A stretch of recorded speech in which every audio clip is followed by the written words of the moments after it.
Greetings and welcome back to room 303 in our Talks with Walt, as we are calling our readings through the deathbed edition of Walt Whitman's Leaves of Grass. We turn now to a poem, Proud Music of the Storm. We're going to give a set of introductory comments here and possibly work with section number 1. Now, I should right away point out that this is one of the great autobiographical poems of Leaves of Grass. Many consider this their favorite poem in all of Leaves of Grass because of the way in which Whitman tells us how much music means to him. Now, of course, we've been reading together from the very beginning, Leaves of Grass, so we already have seen his references to music all the way through the text. Now, the poem is a 6-part poem with or 6 sections, however you wish to use the language. But the poem divides up into 3 parts. Section 1 will be its own part, sections 2 through 5 will be a second part, and then finally section 6. And we'll try and deal with the poem that way. Now, I just want to pause for a moment. For those of you who have been following our stuff at learnstrong.net, down that left-hand side, Talks with Walt, our playlist, you have been reading with us from that very first introductory word, come, invitational word, all the way up to and including, we just finished with Autumn Rivulets, and we now stand with 154 poems left in Leaves of Grass to read. That's an amazing accomplishment for those of you who have been able to do this from the very start. You have your own copy, I hope, of Leaves of Grass. You're reading as you go. You're annotating as you go. And I want to just begin with reminding us of a few assumptions. And we always will say this at the beginning of a set of comments about a poem, especially one that's going to have this number of sections to it. The first thing that we want to remind ourselves is that we've always said that we are the stories that we tell and retell, the stories that we decide to accept or reject. And that is to say, we're constantly trying to engage in learning the connecting of new information to old information in meaningful ways. If Whitman has taught us anything in Leaves of Grass, it is that the new is the new.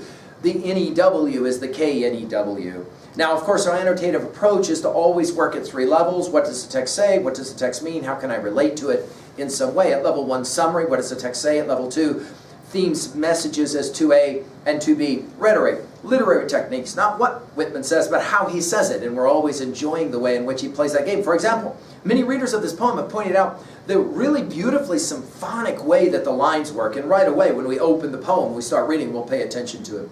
At level 3, how can I relate? At 3A to other texts and titles. Obviously, other poems of Leaves of Grass. There's going to be so many echoes will be the word that's actually used in Proud Storm 1. And we're going to play that game of hearing those echoes. And then finally at 3B, we call it owning the text, don't we? How can I relate to this text in some meaningful way? Hopefully for each one of the different sections of this poem, we'll play that same game. Now, I want to remind you that anytime we're looking at a Whitman poem, just like any other text in 303, we're always trying to identify the big 5. What does the text say about epistemology? That is to say, what you can know. We've argued that Whitman's view is the fallibilist position, not the absolutist position, I'm right and you're wrong, not the relativist position, there are no absolutes, which itself is, of course, an absolute. There is no truth. Seems like it's a truth. The performative contradiction. But rather the fallibilist position, that is to say, I think I'm right, but I could be wrong. The use of the word seems and perhaps we've seen all the way through our study of Leaves of Grass. The second of our big 5 is, of course, ontology. That is to say, who are you? The study of being. And of course, yes, Whitman will say, I am a body, but I'm also going to be a mind and possibly even a spirit or a soul. And then, of course, the third and fourth of our big 5, psychology, sociology. Psychology, the study of the individual mind, motivations and the like. Sociology, the study of the collective group mind and motivations. And obviously, we're going to be dancing always between those two. And then finally, of our big 5, and I think central to our reading of Leaves of Grass, the theodicy question.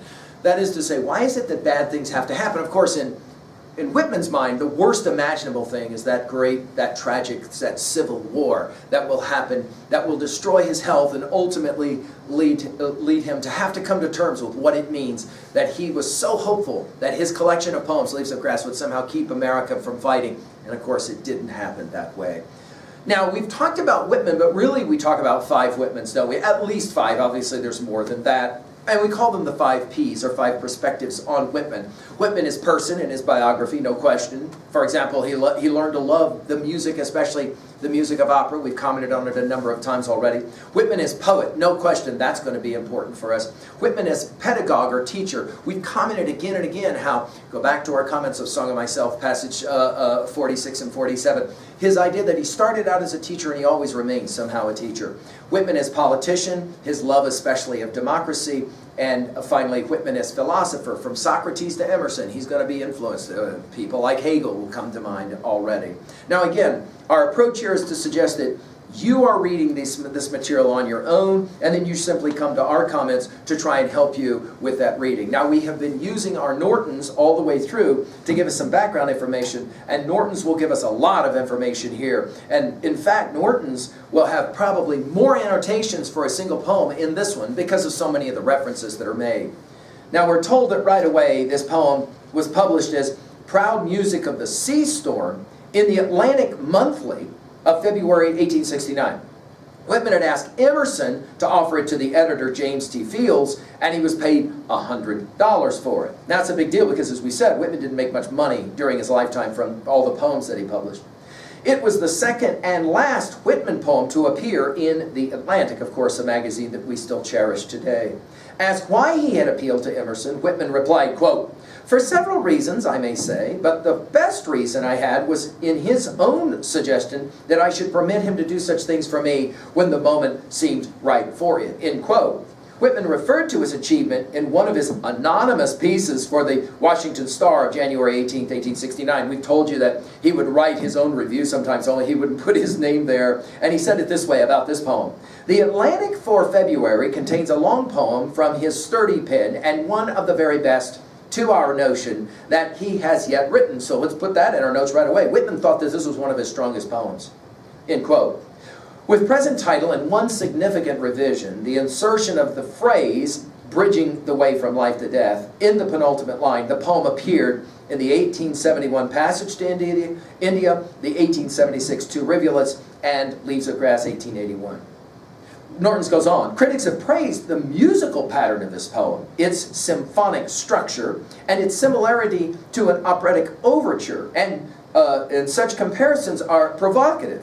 Yet it is clear that the poem's essential, and yet it is clear that its essential being resides in its dramatic dedication, brought brilliantly to a climax in the final passage, quote, "Poems bridging the way from life to death, vaguely wafted in night air, uncaught, unwritten, which let us go in the bold day and right," end quote.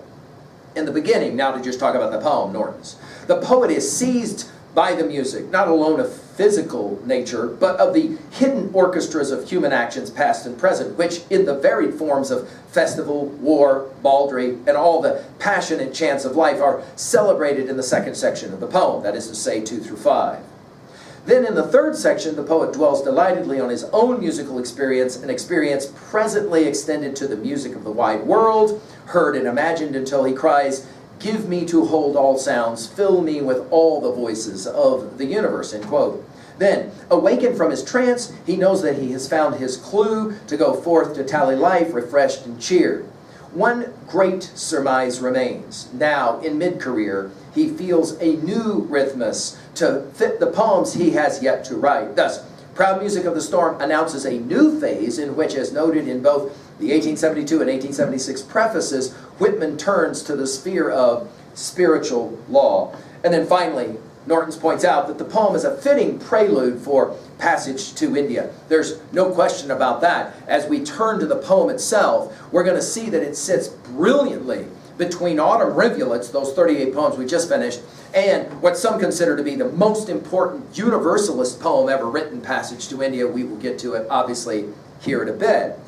I just want to remind you that the word proud in Leaves of Grass, let's turn to section 1 now, that the word proud, you'll remember, shut not your doors in that poem, shut not your doors to me, proud libraries. And then in Song of Myself, passage 2, have you felt so proud to get at the meaning of poems? So he uses the word proud as an adjective and as a verb. That's quite interesting, the way he plays the game.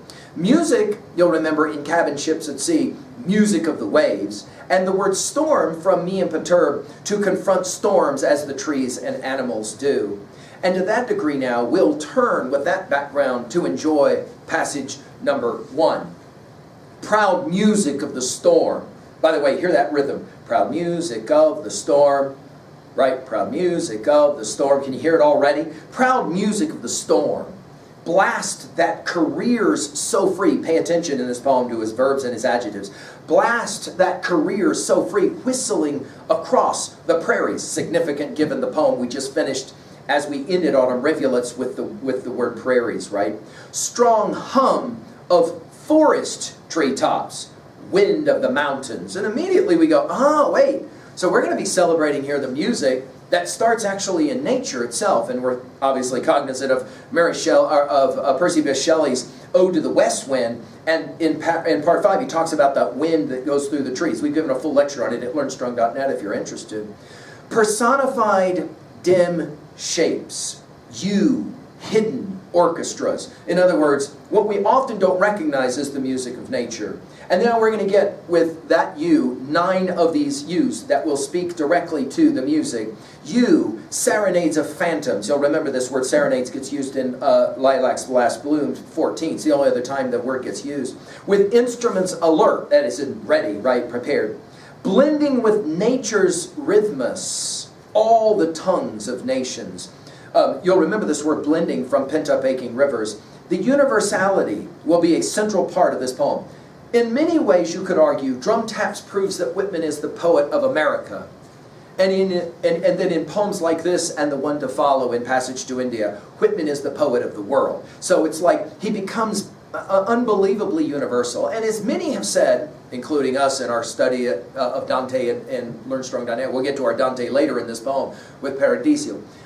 The idea that Dante is at the same time an unbelievably singular poet and a universal poet, we would say the same, I believe, of Whitman himself. You chords left as by vast composers. And we're going to get to a number of these composers in this poem. You choruses. You formless, free, religious dances. And we're going to get to a number of that as well. His bringing together religion and music will be central to this poem. You, from the Orient, again, Passage to India will come to mind. You, undertone of rivers. Think about the power of autumn rivulets in the poems we just finished.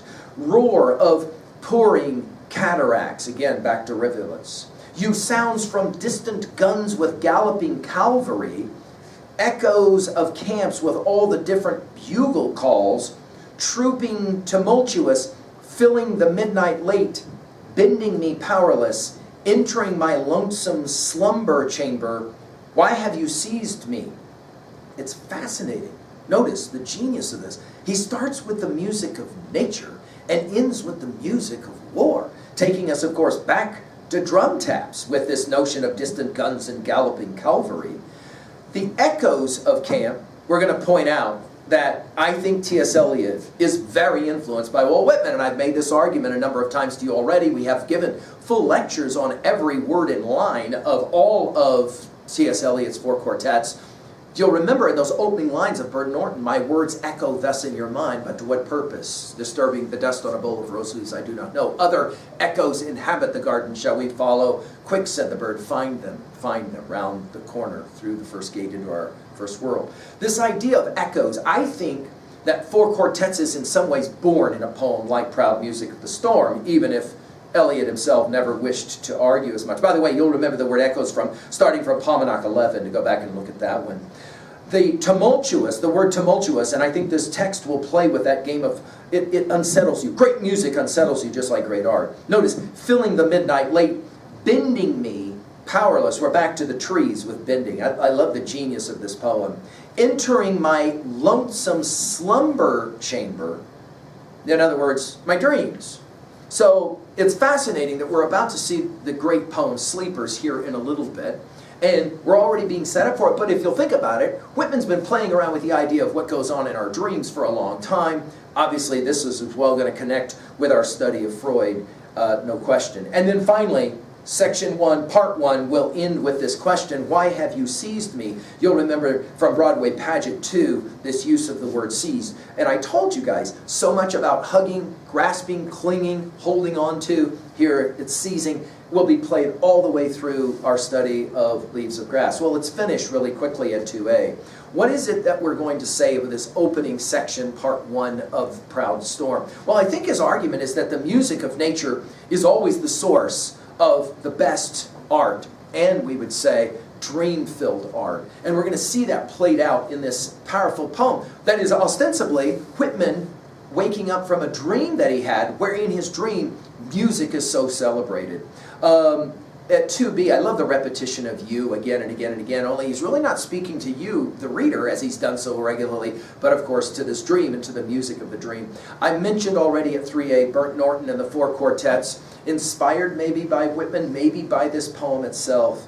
Finally, at 3B, to own a poem like this, do you love the music of nature? And to what degree have you spent time just listening to the music of nature, sitting in a park or in the mountains or by a stream or whatever? Let's move on now to the second part of our poem, sections 2 through 5, and just be blown away by Whitman being blown away by music. Thank you.